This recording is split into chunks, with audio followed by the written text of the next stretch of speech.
Welcome. This is the Public Works Podcast. My name is Joseph Blackman, and today I got a real treat for you. His name is Devin Page, and he is the Wastewater Maintenance Coordinator at Clackamas County Water and Environment Services in beautiful Clackamas County. Devin, say what's up there, everybody. What's up? How's everybody doing? All right, so Devin, I've seen the name Clackamas County before, but I'm unfamiliar with the territory. Give me a lay of the land. It could be the population in the county, the mileage of the county, the amount of sewer lines in the county. Just let me know kind of what we're working with here. Our physical footprint goes from the outskirts of Portland. If you're familiar with Portland, Oregon, we're on the outskirts of Portland, Oregon, and we go all the way up to Mount Hood and all the way out to I-5, the freeway that runs from Seattle down to California. So we're kind of in this really big footprint in between those three major landmarks. Okay.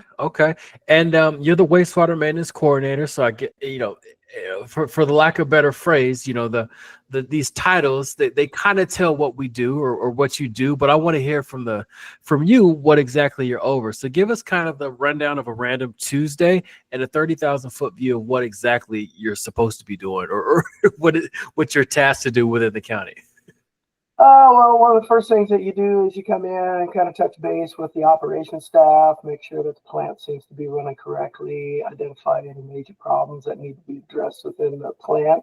And if we don't have any major projects that we're working on at the moment, then we've got preventative maintenance that we perform, just general oil changes, checking things to make sure the oil levels are full, changing oils, greasing, things of that nature. But a lot of times we've got some project, like we currently have a VFD, a variable frequency drives down on one of our effluent pumps currently. And so we're in the process, we've removed it and we've sent it out to be repaired. We've had to put a temporary VFD in its place so that pump is available during the repair work and things of that nature.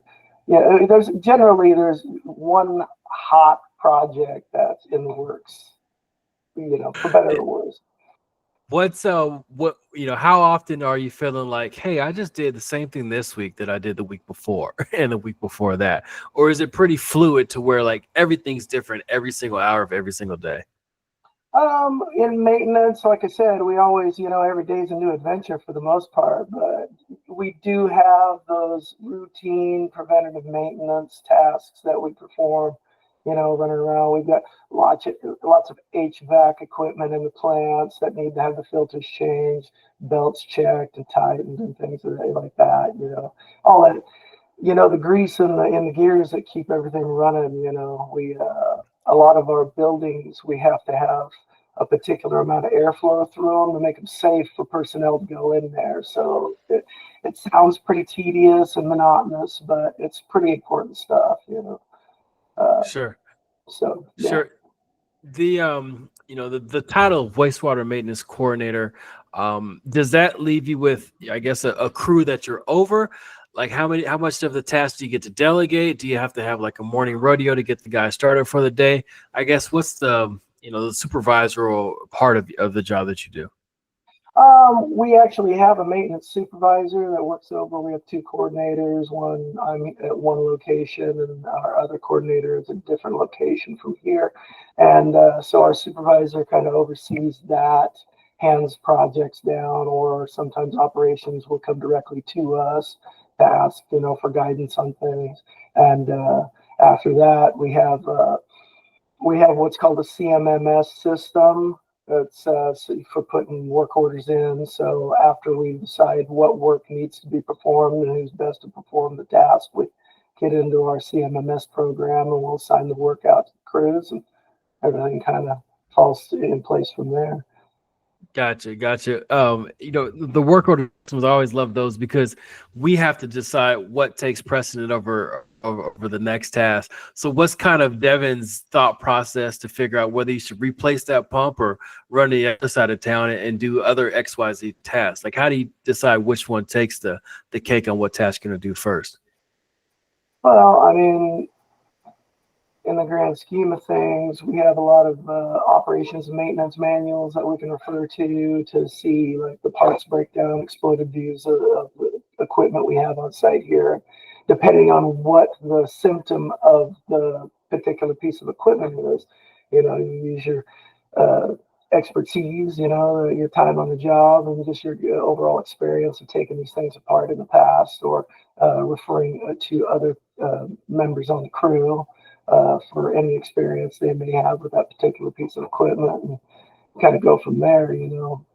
Bring people Gotcha. in if you have to. If it's something that you've dealt with in the past, you kind of have a good idea which direction you're headed. Those exploded view diagrams help out a lot for that stuff. If you can listen to what it's doing or can feel it or whatever, you kind of get to see all those moving parts and kind of deduce from there what may potentially be the problem. Totally. I fixed my moped up with one of those diagrams, man. I got figured out what a carburetor is and does and what it's for.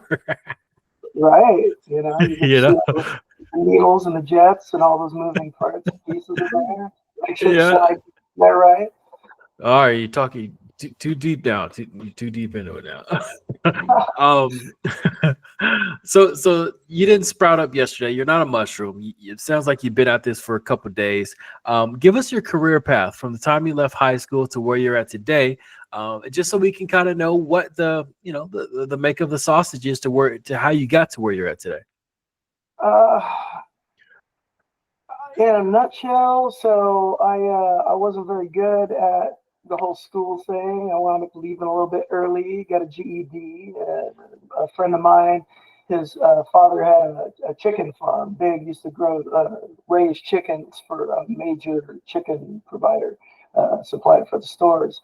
And so I went to work with him on his farm, started driving tractors, had beat up old Chevy truck that we used to drive around the farm, ATVs and whatnot. Got really good with my hands, going pipe and stuff, measuring, using tape measures and junk like that. Went to work for a countertop place. I did injection molded plastic and a couple different things. And then I landed in a weld shop for 5 years, HVAC company, welding and assembling parts, a lot of hands-on labor. After that, I went to work. My father had an excavation company. I did excavation for roughly 12 years. Underground utilities and on-site septic and sewer systems. When the economy took a dip in 2008, me and my wife had recently had our firstborn, and I went out pounding the pavement looking for a gig, and it just so turned out that Clackamas County was hiring for a position at Water Environment Services. We affectionately refer to it as Wes internally. Wes was hiring, and I had purchased a lot of different permits from him for on-site septic stuff. And I was like, the job I put in for was called a Collections Technician 1. Okay. And I was kind of scared about it. I was like, man, this sounds really technical. And I put the application in, gave him my experience with hand tools and power tools and all these other things. Turned out it was a real good fit. They wanted to give me a call back, went through 2 interviews, got the job. After about a year on the collections crew, which is the street crew, maintaining the collection system out in the street, the pump stations, pretty much all the conveyance stuff that gets the sewage to the plant. I spent about a year over there and had an opening on the maintenance staff and put in for that, and the rest is history. Here I am. Boom. I love it. What do you say to those? Because I love the answers to that question, because everybody has a different past. Everybody has their own makeup of where they've been to get to where they're at.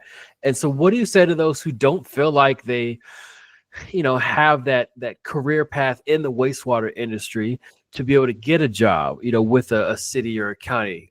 They've had different construction, different, hands-on type jobs. Like, what do you say to those to be able to use those skills that they've acquired over their time, whether it's welding or the chicken farm or just tooling around in the garage, to be able to use that as a positive in an interview format to land a job with somewhere like Clackamas? I mean, in the grand scheme of things, there's multiple facets to what we do, right? You don't necessarily have to be the wrench turner, that's where I read, where my path I wound up from, right? But we have multiple areas. So, we have engineering, we have a capital department that their job is to pretty much forecast down the road, figure out what improvements we need, the engineering angle of things. We have administrative tasks, people that kind of keep everything organized for us to be able to do our jobs correctly. Operations, smart folks that, work in our labs, and they're keeping an eye on that process throughout the plant, make sure that the plant is operating as healthy as possible, and making recommendations and doing changes and things of that nature. So you kind of have to figure out which slot you think you may fit in best. But for where I wound up, if you were that kid that insisted that you needed to take everything apart to figure out how it worked, and then eventually got successful enough to put it back together and still have it work, right? Like, that's kind of the key thing. But, being curious and being good with your hands, that's generally a pretty good indicator that you could fit in very well in the maintenance portion of it, or the collection system, because collections is kind of like the same thing, only out in the street. The pump stations, they have like a miniature version of the plant out at the pump stations. Yeah, that's a good point. Let's say a youngster asked you, they said, Devin, what would be the main skill set they should pick up to be successful at what you currently do today? What would that main skill set be? There's really kind of a couple that go hand in hand. You gotta be all right at math. You've got to do calculations on stuff all the time. Be able to read plans and prints and make sense of the nomenclature and the verbiage that's used in those plans. Be able to look at those exploded view drawings and be able to recognize what's in those drawings versus what you're holding in your hands, and how all of that intertwines. But ultimately, if you're good with your hands, organizational skills, you got a good memory on being able to remember how things come apart and go back together. That's a really good skill set to have. Photographic memory,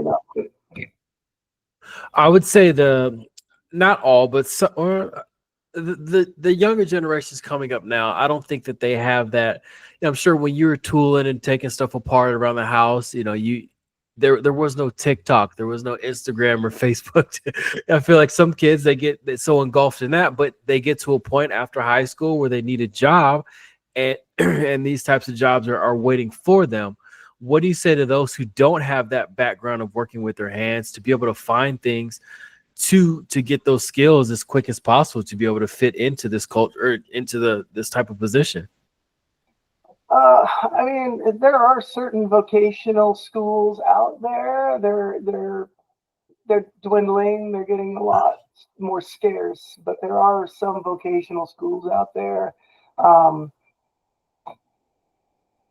Pick up a beat up old car. That's kind of what got me. Right. A lot of it was working on a bike when I was a kid, and I got a broke down. My parents bought me a broke down Mustang, and I got to work on it, get it up and running. Had the incentive I needed to get my car running so I could get out on the road with my friends. Right, like that'll do it. But YouTube videos. In today's day and age, there's so much information on YouTube. If you can avoid falling down the rabbit hole and getting sucked into whatever this Politics, maybe, whatever trend videos running around or whatever. But for good or for evil, Facebook. There's a lot of industrial groups that I follow on my Facebook, right? So you can get into those, and there's a lot of information. There's you got to be selective, but there are good groups out there. LinkedIn, there's a lot of information on LinkedIn. People get on there and ask questions, and a lot of people dogpile on with really good answers, so you can glean a lot of information from those. Just Google searches, Yeah. Whenever I run into something around here that we have a lot of equipment that's maybe, a little long in the tooth, 15 years old or so. And, man, they upgrade that stuff so quickly. But you got to Google, take a model number, search it, add PDF to the end, see what manuals come up, start skimming through those manuals, man. You can get a lot of information from them. Yeah, yeah. That .pdf is a good tip right there for sure for manuals. Absolutely. Yeah, yeah. Most of our answers are floating around on the internet. We just got to be able to find them. That's the thing. Absolutely. That's the thing. Digging through. Yeah, yeah. All right, it is story time. I need a story from Devin when something went wrong under your watch, what you did to fix it, and then what lessons you learned from it to apply to your future career. Oh, man, put me on the spot here. I mean, I already mentioned the VFD going out for our influent pump. That was one. And, that was the most recent one, but it went out. We had to hustle. One of our local suppliers had a VFD to rent, so we got a hold of it and had to crane it in and do a bunch of wild stuff in the building and get it all hooked up, lickety split, get everything back up and running. So we had that coverage of that pump. Here a couple of years ago, we had a couple of our W3 pumps down here just froze. They were offline. Operations went to fire them back up. They stuck. That turned into a big debacle, but we wound up getting a hold of a new bottom end and pulled them out with if you know what a telehandler is, we used a big long reach forklift and pulled them out with that, stripped them down in the shop and installed the new bottom end on them, got them all back up and running. Here a couple of years ago, we had a blower failure. We had 3 different process blowers and we had failure on 2 of them, so we were down to 1, and they were rushing a procurement. We were in the process of doing some plant upgrades. And we kind of pulled the entire crew together and installed this backup blower to have just in case. And it was we got a couple of pretty decent things, right? But it generally just comes down to availability of resources, knowing who in town to reach out to get the equipment or the parts that you're looking for. We had a centrifuge at one of our other locations that we had a failure on, and it just so happened that we'd done a rebuild a couple of years beforehand and wisely held on to the parts that they had taken out, and we were juggling the idea if we were going to throw them in the scrap bin or hold on to them. And it was like, these things are kind of cool and they're probably kind of hard to get a hold of. So we stuffed them in the corner and held on to them. It just so happened that if you're familiar with the planetary gear set, had a gear reducer on it, and the planetary gear set in it went bad. And it just so happened that it was one of the few parts that we held on to. And so we could have wound up being a 4-month downtime on this critical piece of equipment. Wow. Yeah. Another one of my coworkers tore it apart and replaced the planetary and got all back up and running. I think they did it all within 4 days. I need you to tell that same story to every man's wife, because we have these drawers and these boxes in the garage with a bunch of loose parts. I'm gonna save that story and I'm gonna clip it and send it to everybody for sure. It's like there's a video floating around where the 2 guys are out working in the garage, and the one gentleman's like, if I just had a thing that was this big by this and like had a bend in it, and the one guy stops and he runs in the other end of the house after like 10 years. Yeah. Got it. What would you say? Yeah. What let's say it's 2 a.m. You can't sleep. You're staring at the ceiling, What about work is keeping you up that late at night or keeping you up in the middle of the night? Generally just trying to stage stuff in my brain, making up an idea about how I'm going to attack my next day, like I still have one of these W3 pumps that were in the process, our third and last W3 pump, and we had to get some parts machined. Another vendor had some other parts we were waiting on. So between those 2, everything came in today, and I had to go out and pick up parts. And so, last night before I'm going to bed, I'm trying to figure out my afternoon in my head. How am I going to get all the parts that I need and get it all staged, and what sequence am I going to put those together? And it never works out, I'll tell you, because there's about 5 different things in the day that come up that derail my train on a day-to-day basis. I But try to get a plan together, but it's generally just a good suggestion. yeah. What's Devin doing in his off hours? How you let your hair down? How do you step away from it? What are your hobbies? I've got too many to list. We live out in the suburbs. We've got a piece of property, and we've got some chickens on there, and I got a tractor, so do run around the property. And we got trees all over, so every time the wind blows, there's limbs to pick up. And got a burn pile to stack them on. We got a bunch of ATVs. My youngest son just loves riding ATVs. My oldest son's into D&D, so we're always having a Dungeons and Dragons game impromptu. We get together and we'll play that. And, there's always something going on. We got a couple dogs, so we're always chasing them around, whatnot. Home projects, we're always tearing something apart. Me and my wife are pretty good at tearing stuff apart and putting it all back together new. We had a door that we tore out a couple of years ago and relocated as an example. There's always something crazy we're getting into. We go down to the beach and ride on ATVs and stuff. So. Okay.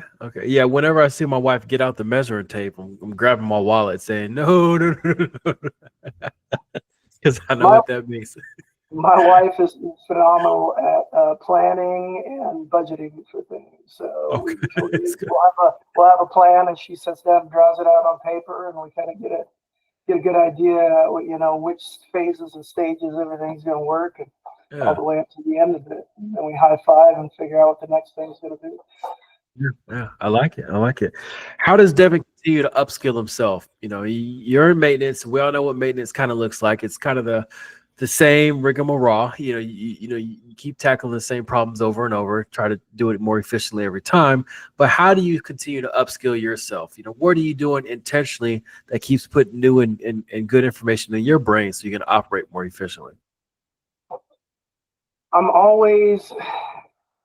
It sounds dumb because most of it's all social media, but I'm constantly reading. I'm following groups that do things that I do or that I'm interested in.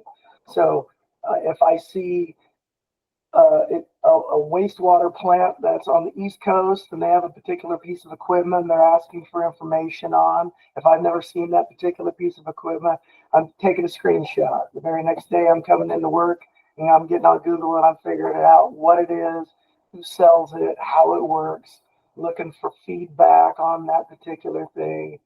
LinkedIn, people are sending me requests all the time, and I'm making new connections and things and seeing who's selling what and what's available. And that makes a lot of different companies that are out here that say service equipment more readily available. So if we get into a pinch, if our main supplier can't provide it, we've got a whole bunch of people in our back pocket, contacts, to try to fill in and get us through those humps. I'm always looking for stuff. And I know it's probably annoying on the weekends to my family, but I'm always looking at different things and screen cap and stuff and looking into that. But yeah.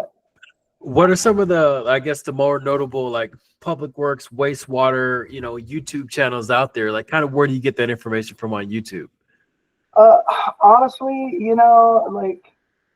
YouTube stuff usually comes from, I'll find a particular piece of equipment and I'm trying to find someone. Exploded view diagrams are great.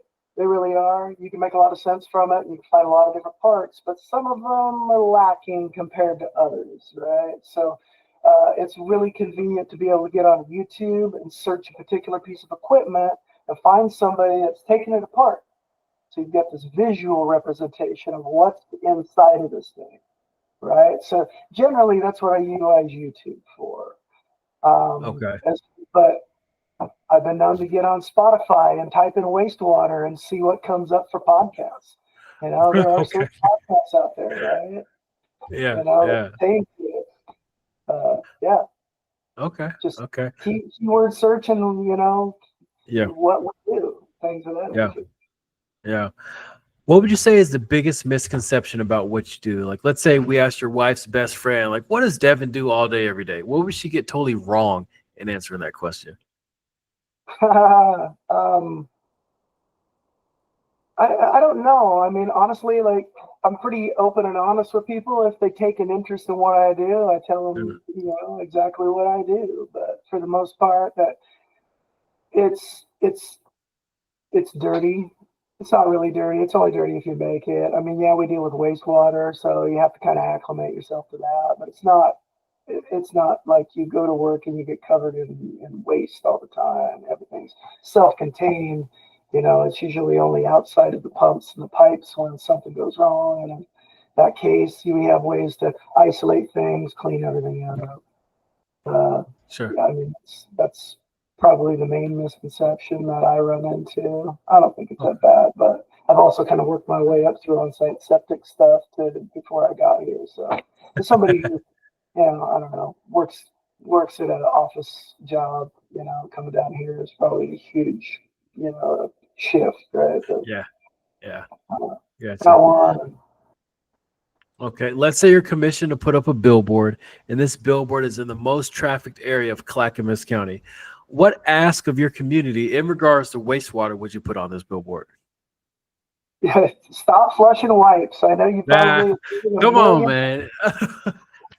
It's everybody in the industry got together and we agreed that that's our slogan. I cannot deviate from the plan. I got to back everyone up with the same rhetoric, I guess. So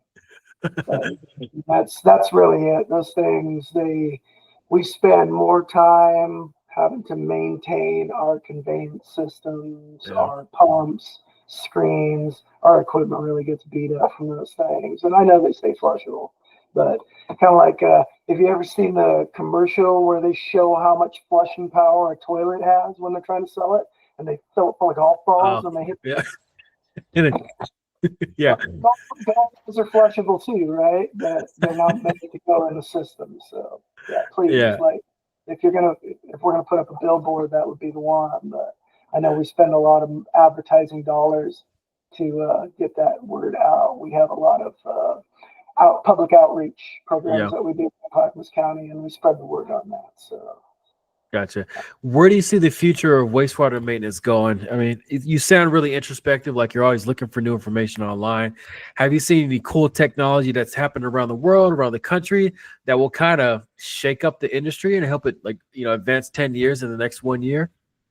I wish I had. I mean, the coolest thing I saw lately, and I wish I took better notes.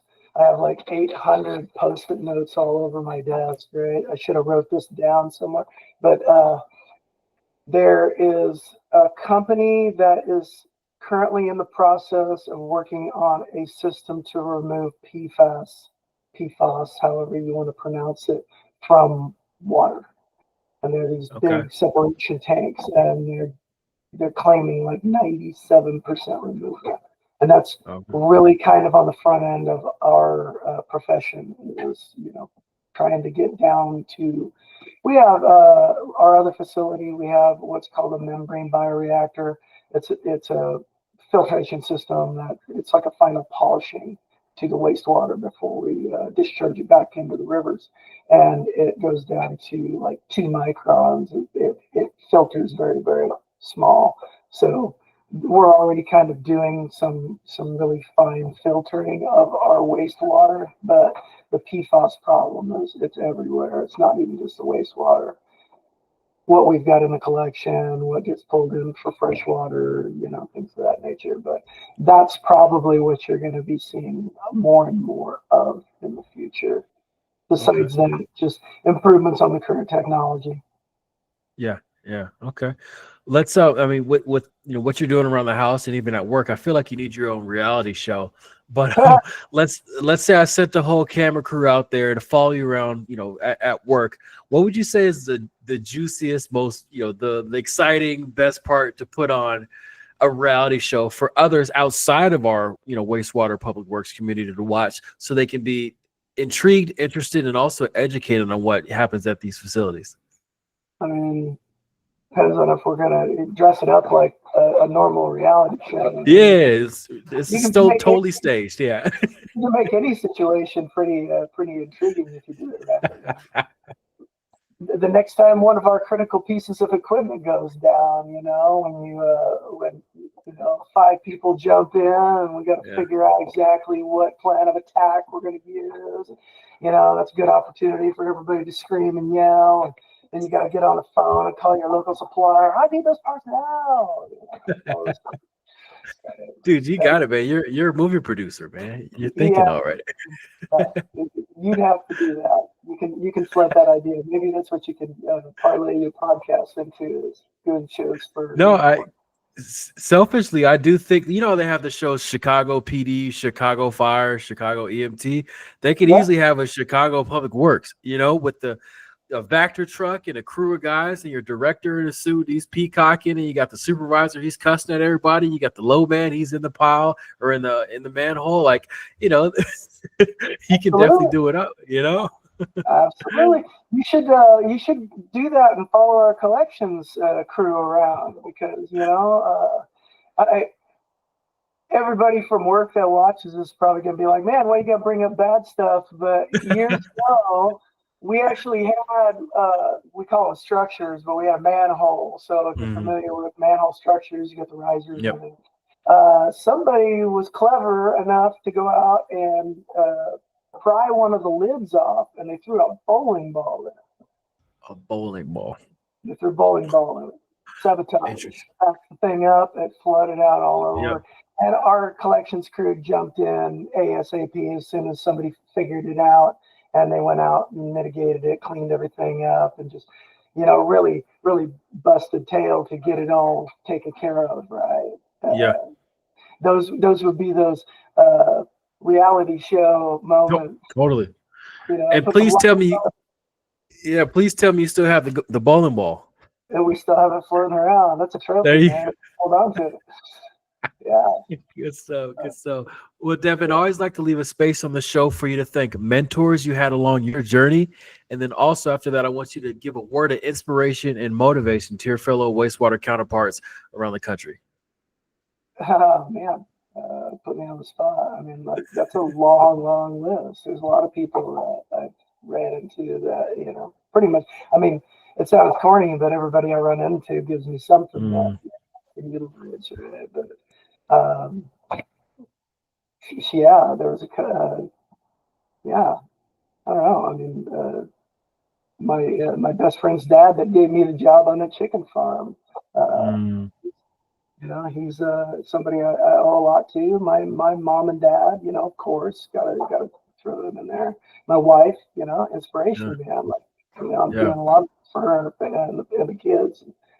People down here. My supervisor, he's been here since I got hired. The supervisor that hired me on, and the plant manager. I mean, there's our director. He's done fabulous things for this place. The crew that I work with, they're always, kicking it in the butt, man. I couldn't do it without all these other guys. I'm kind of funny down here by myself. But... Yeah. Okay. And then what do you say to those wastewater maintenance, coordinator supervisors across the country? They're in the trenches. They're fighting the same battles you're fighting. What do you say to them to keep motivated, keep them inspired? I'm not very motivational, man. I don't know. Every day's a new day. For me, it's fun. I look at it as a new adventure every day. So I mean, like, if I was going to say anything, I mean, hey, man, tomorrow's going to be an awesome day. Something new's going to happen. You're going to learn something new. Yeah. I like it. Summer. It's time to roll the doors open. And, warming up. Yeah. Right? What's up with the chickens? Like, what's your reason for having chickens? We've got property, and man, eggs are expensive right now.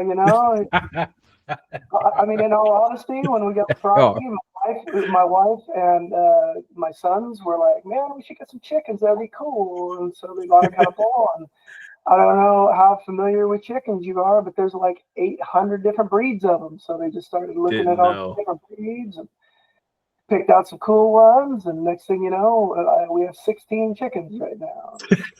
16 chickens. So how many eggs a week do we get from 16 chickens? Like, how does that work? Well, it all depends on the time of the year. So during the winter, they stop laying, but then when summer kicks in, you have way too many. So you start having to sell them and give them away to people you know. But Really? on any given day, you can get 12, 14 eggs out of them chickens during the summer months. Wow, that's cool, man. That's cool. Unfortunately, I live in a subdivision, and there's no land here in Arizona for that I'm living on. But sooner or later, I want to be able to get on some land and have my garage where I can tool and have some, just have some fun with more land. But yeah, that day will come. You know, sure. I have a cousin. It's not like I don't have a cousin anymore. Her daughter had a rooster and a hen, and they call it a crow collar. So when roosters crow, their throat expands. So you put it on there so they can still breathe for them, but when they try to crow, it doesn't expand fully. Interesting, yeah. I'm in town.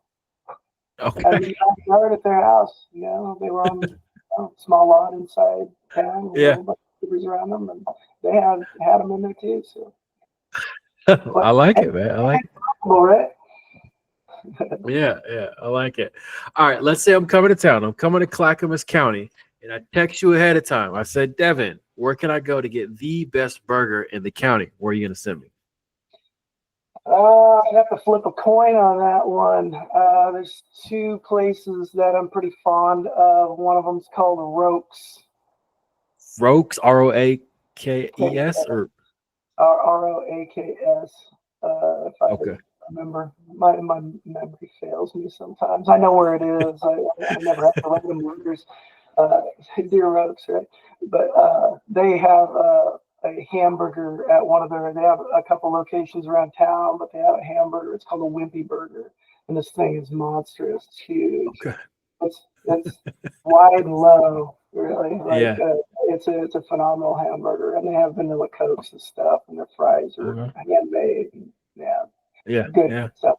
There's another place called the Jim Dandy, and it's built out of an old. You can tell like it used to be an old walk-up food stand in the 50s. Yep. It's got the diamond plate stamp with the stainless steel and everything. And they built a building around it so you can go in and eat in there now, but they still have the old style food. But you can get a burger down there that's really tall.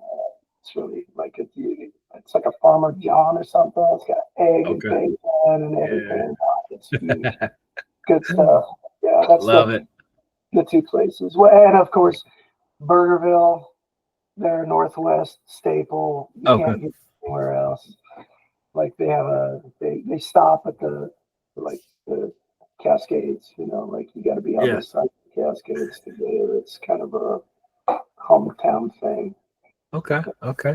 Good stuff. Well, thanks for that. All right. Well, Devin, thanks for hopping on the podcast today. Thanks for sharing your wealth of information and knowledge with this. To all the listeners out there, make sure you share this with somebody who you think needs to hear it. Devin, any final words before we get out of here?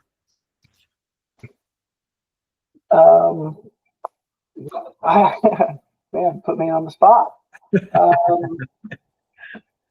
We do what we do for the public.